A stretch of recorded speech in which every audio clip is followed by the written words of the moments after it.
In this lesson, we are going to play G, A, and B. So we'll have two notes on the third string and one note on the second string, which will be open. That's where our B will be. That's where we want it to be.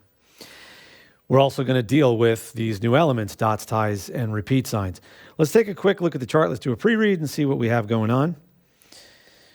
So what we see, if we just take a look at the first system, when it comes to the pitches, we know that they're in steps because we're starting with a G on the second line. The next note is the same G, but then in the next bar, we just go up to that next space. So that's the next note, which in this case is A.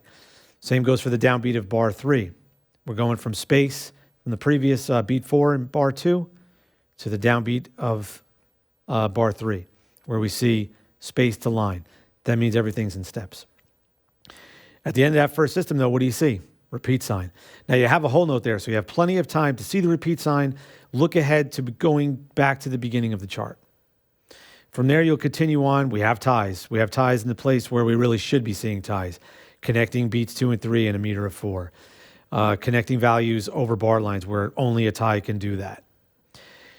Jump down to the last system, and the main factor here is a couple things. We have a dot. We have some skips, or at least one skip, in bar, what is that? 15. So we have the skip between B and it goes down to G, and you have a quarter note rest in between. How do I know it's a skip? How do I know it's a third specifically? Because the notes are line to line, and that's the important cue for me. But the most important thing going on here is the repeat signs. We have repeat signs on the end or the beginning of bar 15 and at the end of this thing, bar 16. That means that we will play 15 and 16 and really make it into bar 17 and 18. So we have an 18-bar run here. So that's everything we have here, but there is one more thing. Look at bar 15 again, where we have the skip that I pointed out, and it's a third. We're going from B down to G. Notice when I just played that, you didn't hear this. Now, you have those two notes separated by a rest, so you could just do this and put your hand over all of the strings, and you're fine. What if that rest was not there? It's going to happen.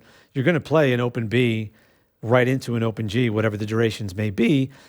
How are you going to stop the B from ringing into the G? I'm going to do the same thing that I just did, except I'm not going to dampen the G string. I'm going to only dampen the B string. And of course, this applies if I was going the other way. What if I was going G up to B? What I just did is I've used my second finger. I'm going to use something. The point of all this is I have to have a way to not have open strings ring together. I could have, I have plenty of ways, or the way to prevent fretted notes from ringing into each other, and that is take the fretting pressure off.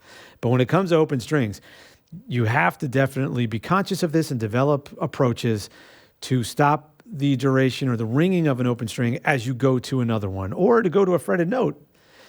So keep in mind, start developing your techniques.